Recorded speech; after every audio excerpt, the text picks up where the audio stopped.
अस्सलाम वालेकुम एवरीवन। आज मेरे साथ मौजूद है ताऊत के सामने डट जाने वाली और औरतों के हकूक पर पब्लिकली आवाज़ उठाने वाली और the most viral girl of Pakistan Azba Abdullah. बिना वक्त ज़ाया किए हम अपने क्वेश्चंस पूछना स्टार्ट करते हैं। तो अज़बा बाजी, सबसे पहले मैं आपसे पूछना चाहती हूँ कि ये सारा माजरा आखिर था क्या?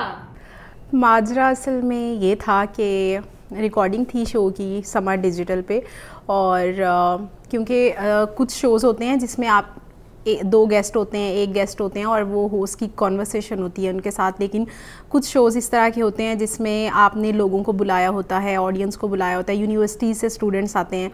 तो अब जिन लोगों को बुलाया हुआ था वो शाम में ऑलमोस्ट 8 बजे रिकॉर्डिंग थी, लेकिन रिकॉर्डिंग लेट हो गई, वो तकरीबन 11:15 तक चली गई।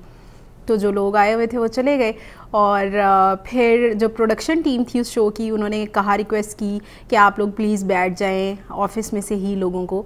तो हमने कहा ठीक है। तो बस फिर मैं भी बैठ गई। और दूसरी चीज़ ये कि इससे लोगों को लगा कि पता नहीं ये शो स्क्रिप्टेड है, और ये बिल्कुल भी स्क्रिप्टेड नहीं था, क्योंकि मुझे तो पता भी नहीं था कि जो गेस्ट हैं, मुझे एक का पता था कि वो ड्रामा निगार है, लेकिन जो खलीलुर रहमान, लेकिन जो दूसरा गेस्ट था मुझे उनका नहीं पता था कि वो कौन है। और मुझे सिर्फ इतना पता चला था कि विमेन राइट्स पे बात करनी है उन्होंने, तो वहाँ पे क्वेश्चन आंसर सेशन होगा और ये सारा कुछ। तो खैर वो मैं बैठी, उनकी कॉन्वर्सेशन स्टार्ट हुई, और जैसे होस्ट को और बाकी लोगों को नहीं पता था कि वो क्या जवाब देंगे, क्या बोलेंगे। मुझे भी नहीं पता था जब उन्होंने बोलना शुरू किया। तो तकरीबन ऑलमोस्ट 1.5 घंटा सवा घंटा कह लें, वो बातचीत उनकी दोनों की कॉन्वर्सेशन होती रही। उसके बाद क्वेश्चन आंसर सेशन आया, तो वो फिर मुझे उनकी बातों पे काफ़ी पे एतराज़ था, और एक जो उन्होंने ज़्यादा ही ख़वातीन के ख़िलाफ़ बोल दिया था, इतनी बड़ी परसेंटेज को, मतलब ऑलमोस्ट आधी आबादी है पाकिस्तान की तकरीबन, उनको उन्होंने इतनी बड़ी स्टेटमेंट दी। तो वो मुझे उस टाइम पे लगा कि मुझे इस चीज़ को पॉइंट आउट करना चाहिए कि ये इस तरह से नहीं होना चाहिए कि आप स्पीकर हैं, पब्लिकली जगहों पे जाके बोलते हैं, तो आप ये हेट स्पीच नहीं फैला सकते। एक जो मैंने और पाकिस्तानी अवाम ने नोटिस की बात वो ये थी कि बात अब साहिल अदीम से कर रही थी, तो खलील साहब ने क्यों खलल डाला? अच्छा, यहाँ पे पता है एक चीज़ जो शायद बहुत से लोग आम में भी ना समझें वो चीज़ को, इस शो का नाम था मुकालमा विद खलीलुर रहमान कमर। तो basically the main character is Khalilur Rahman. जब ऑडियंस की, आम लोगों की, जिस तरह हम आम लोग हैं, कोई बड़ा नाम नहीं है, तो उनकी जब बात आती है तो वो खलील साहब के दिमाग में एक चीज़ इस तरह की है कि लोग मेरे से पूछें, मेरे से बात करें, मुझे सब पता है, इस टाइप का। तो वो जो पर्सनैलिटी क्लैश था ना, कि मैंने इंस्टेड ऑफ उनसे बात करने के, पहला ही सवाल था, मैंने उनसे बात करने की बजाय मैं साहिल अदीम से मैंने सवाल कर लिया, और उस पर मेरी उनसे जब तकरार शुरू हुई तो उनको लगा कि नहीं, अब ये पॉइंट है कि मुझे बीच में बोल लेना चाहिए, मैं भी अपना हिस्सा डाल लूँ, मैं भी मतलब अपना आप दिखा दूँ, इसलिए वो फिर बीच में बोल पड़े। हालांकि मेरी उनसे बात ही नहीं हो रही थी। उनकी भी वैसे काफ़ी चीज़ों पे मैंने ये मुझे अगर मेरी बात का जवाब दे देते, मैंने जो सवाल किया था बेसिकली उन्होंने सवाल का जो जवाब दिया ही नहीं था, वो सवाल कुछ और था, और मैंने साथ में फिगर भी कोट ये फिर कर दिया। सवाल को उन्होंने अवॉइड करते हुए इस चीज़ पे आ गए कि फिर जाहिल को जाहिल ना कहा जाए तो क्या कहा जाए, ये वाली चीज़। तो बस एक और मेरे पाकिस्तानी अवाम के दिमाग में जो है बात, ये जो हमें जितनी लड़ाई दिखाई गई है, क्या ये इतनी ही है? नहीं, ये लड़ाई इतनी नहीं थी, नहीं, बिल्कुल भी नहीं। काफ़ी एडिटेड भी है, और लड़ाई इतनी नहीं थी, लड़ाई बहुत ज़्यादा बढ़ गई थी। लेकिन उसमें जो साहिल वाली थी वो इतनी ही हुई थी, क्योंकि जब खलील ने बोलना शुरू किया तो वो उन्होंने फिर कोई जवाब नहीं दिया था। फिर मेरी और खलीलुर रहमान की जो थी वो ज़्यादा हुई थी लड़ाई। तो इस सारे मामले के बाद आपकी पर्सनल लाइफ पे क्या इफेक्ट पड़ा है? आपकी फैमिली का क्या रिएक्शन है? फ्रेंड्स का क्या रिएक्शन है? फैमिली, ऑब्वियसली मेरी फैमिली ने तो मुझे सपोर्ट किया, मेरे फ्रेंड्स ने मुझे बहुत ज़्यादा सपोर्ट किया, और ख़ास तौर पे मीडिया के जितने भी लोग हैं, बहुत सारे बड़े जर्नलिस्ट, पॉलिटिकल इवन के पार्टीज़, और ये सब ने मुझे बहुत ज़्यादा सपोर्ट किया। मेरी फैमिली ने भी मुझे इस पे, उनको कोई एतराज़ नहीं था कि अगर क्योंकि मैं एक कॉज़ के लिए बोली थी, एक ऐसी कॉज जिस पे अगर कोई बोलता है तो लोग उसको समझते हैं कि ये पता नहीं वायरल होने के लिए ऐसी बात कर रहा है, लेकिन लोगों को ये, आप उसके बाद अभी तक पिछला हफ्ता जो गुजरा है उसमें देखे कितने इंसिडेंट्स हुए हैं लड़कियों को लेके, ख़वातीन को लेके, तो ऑब्वियसली किसी ने तो बोलना है, किसी ने तो आवाज़ उठानी है। तो ये शो जिस दिन रिकॉर्ड हुआ, ये क्या उससे अगले दिन अपलोड हुआ था? नहीं, ये शो ईद से पहले रिकॉर्ड हुआ था और ये ईद के काफ़ी टाइम बाद आके फिर अपलोड हुआ। मुझे तो पता भी नहीं था कि ये अपलोड होना है या हो गया है।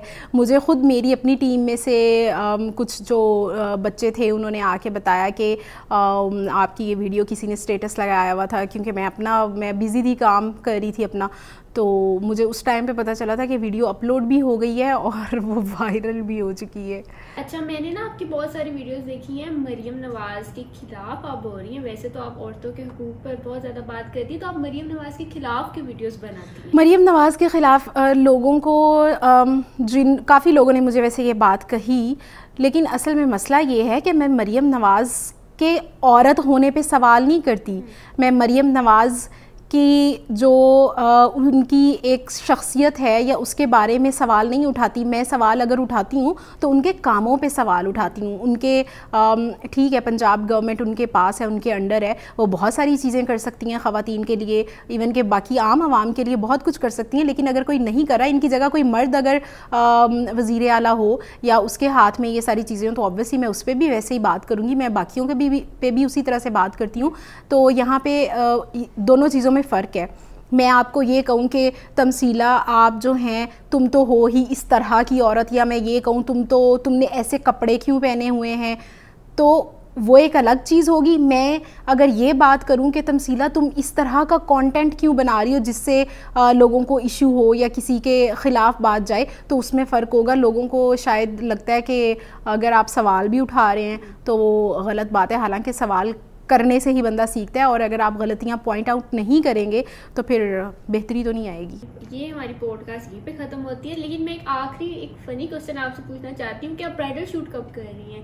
कौन सा ब्राइडल शूट? मैं अक्सर पाकिस्तान में देखा कि जो लड़की वायरल होती है वो एक हफ्ते बाद उसका ब्राइडल शूट हो रहा होता है, तो आपको भी कभी ऑफर नहीं ब्राइडल शूट? नहीं, बिल्कुल भी नहीं। और अगर मेरा ख्याल है आएगी भी तो मेरा नहीं ख्याल मैं करूँ, क्योंकि चलो ये बताएं, वायरल होने की फीलिंग कैसी है? वायरल होने की फीलिंग इज़ हाँ, कुछ टाइम पे ये अच्छी भी है कि लोग आपको जानते हैं, लेकिन समटाइम्स आपकी प्राइवेसी भी थोड़ी डिस्टर्ब होती है। कि बिलफर्ज अगर जिस तरह मैं खुलेआम अगर अपनी दोस्तों के साथ जा रही होती थी कि कहीं पे खाना खाने चले गए या कुछ इस तरह, और अब वो ये होता है कि मुझे थोड़ा सा होता है कि लोगों को पता है कि मैं कौन हूँ, तो वो फिर थोड़ा सा आपको लगता है कि हर कोई आपको ही देख रहा है, तो वो थोड़ा सा लगता है बंदे को, थोड़ी परेशानी होती है उस पर। एट द एंड आप हमारी पाकिस्तानी अवाम को कुछ कहना चाहेंगी, ख़वातीन को, या इस इंटरव्यू के बाद अगर उनके कोई सवालात हों? हाँ, सवालात कमेंट सेक्शन में पूछ सकते हैं। दूसरी चीज़ ये कि कहना मैं ये चाहूँगी कि जब ख़वातीन के राइट्स की, विमेन राइट्स की हम बात करते हैं तो इसका मतलब ये नहीं होता कि हम मर्दों के ख़िलाफ़ बात कर रहे हैं। हम सिर्फ उसके ख़िलाफ़ बात कर रहे होते हैं जिसने कोई भी जुर्म किया होता है या ख़वातीन के का हक़ मारा होता है, सिर्फ उनके ख़िलाफ़ बात होती है। ये नहीं होता कि सारे मर्दों को ही, बहुत से मर्द भी हैं जिन्होंने मुझे सपोर्ट किया, जर्नलिस्ट हैं, पॉलिटिकल पार्टीज़ हैं, फिर उससे हट के भी जो एक्टिविस्ट हैं, विमेन राइट्स एक्टिविस्ट हैं, ह्यूमन राइट्स के एक्टिविस्ट हैं, सब ने मुझे सपोर्ट किया, तो वो भी तो मर्द हैं ना। तो इसलिए अच्छा, एक इम्पॉर्टेंट चीज़ ये है कि जब भी कोई ख़वातीन के ख़िलाफ़ चीज़ होती है या किसी के साथ किसी का हक़ मारा जाता है या ज़बरदस्ती की शादी होती है, बहुत सी चीज़ें हैं जो हो रही होती हैं, तो इस तरह के जो सेल्फ़ प्रोक्लेम्ड स्कॉलर्स होते हैं ना, इन दोनों जैसे, आप कभी भी नहीं देखेंगी कि उन्होंने आवाज़ उठाई है। वो जब ख़वातीन के ख़िलाफ़ बोलना होगा तब तो बोलेंगे। वैसे वो ड्रामाज लिखते हैं, गाने लिखते हैं, और लेकिन मज़हब को इस्तेमाल करके फिर इस किस्म की वो करते हैं, अपनी तरफ से स्कॉलर बनने की कोशिश करते हैं। हालांकि हमारे पास मजहबी स्कॉलर्स बहुत अच्छे अच्छे हैं जिनसे हम इस्लाम सीख सकते हैं। हमारे पास सबसे बड़ा सोर्स कुरान और हदीस है, हम वहाँ से ख़ुद कंसल्ट कर सकते हैं। लेकिन इस तरह से अगर आप गलत इस्तेमाल करना सिखाएंगे या गलत तरीके से चीज़ों को पोर्ट्रे करेंगे तो ऑब्वियसली वो फिर एक्सट्रीमिज़म की तरफ आप सोसाइटी को लेके जा रहे हैं। तो अगर इस तरह ख़वातीन के ख़िलाफ़ कोई चीज़ होती है, जिस तरह बहुत सी ख़बरें आई हैं, एक प्रेग्नेंट जो थी ख़ातून, उसके बारे में भी एक बहुत बुरी न्यूज़ आई। फिर एक पैदा हुई बच्ची, उसको मर्डर कर दिया उसके बाप ने। इस किस्म की इतनी चीज़ें आपने कहीं पे देखा कि साहिल ने या खलीलुर रहमान ने उनके लिए आवाज़ उठाई? तो अगर आप आवाज़ नहीं उठा सकते तो प्लीज़ आप चुप रहें। थैंक यू सो मच आपने हमें इंटरव्यू दिया, हम आपके साथ हैं। और दूसरा ये कि अगर आप लोग, हमने एक साइड की स्टोरी तो सबने देखी थी कि हमने वो शो देखा, उससे हमने एक ही बंदे को जज किया या दो को किया, ये थी दूसरी साइड की कहानी। तो अगर आपके और भी कोई सवालात हैं तो कमेंट सेक्शन में आप छोड़ सकते हैं, हम सबके जवाब देंगे और असबा अब्दुल्ला खुद जवाब देंगी। थैंक यू, अल्लाह हाफिज़।